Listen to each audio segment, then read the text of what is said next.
Hello guys, and welcome to another Flip Classroom. This is Alberto, your teacher. Today we're going to continue talking about invertebrates. Invertebrates can be classified into many different groups, but today we are going to talk about arthropods and molluscs. Arthropods are almost all the animals of the world.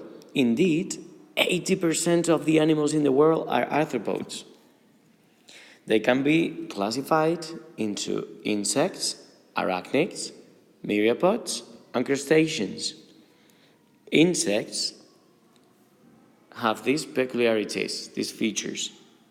Look, their body is divided into 3 different sections. They have antennas, and some of them can fly, and some others cannot fly. They have an exoskeleton that protects their body. Arachnids.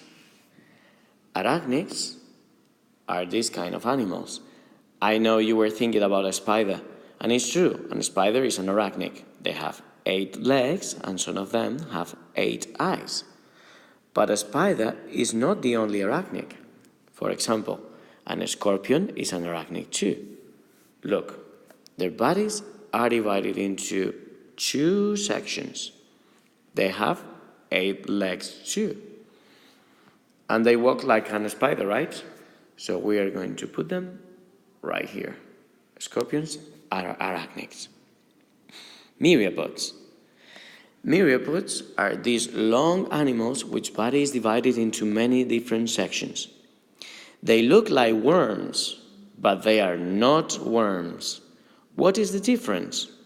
Myriapods have many legs. Can you see them? Very good. So please do not confuse worms and myriapods. We will talk about worms later. Finally, crustaceans. Crustaceans are these animals which body is protected with an exoskeleton. They have normally 10 legs, and some of them have antennas. Can you see them? Remember, the exoskeleton protects their soft body. So let's see if we can remember all of them.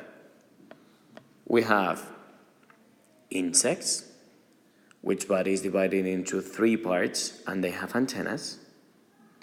We have arachnids, which body is divided into 2 parts, and they have 8 legs, and some of them have 8 eyes.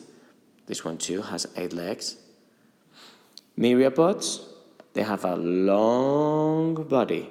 It's divided into many sections, and the difference with worms is that they have many legs.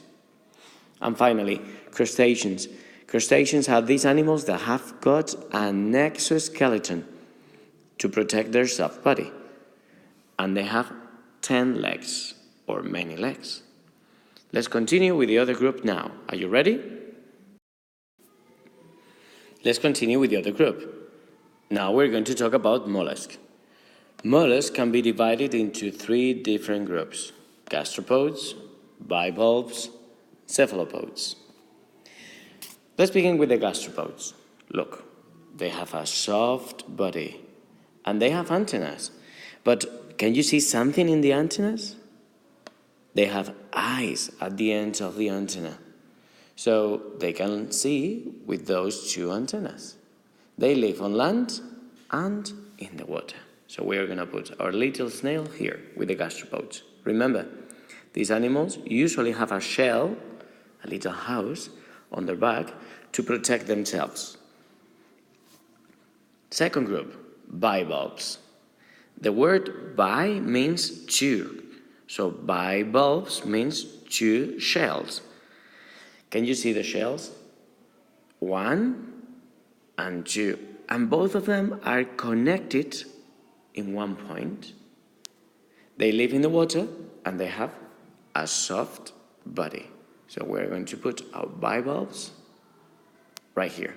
Remember, all the shells, all these animals that have 2 shells are bivalves.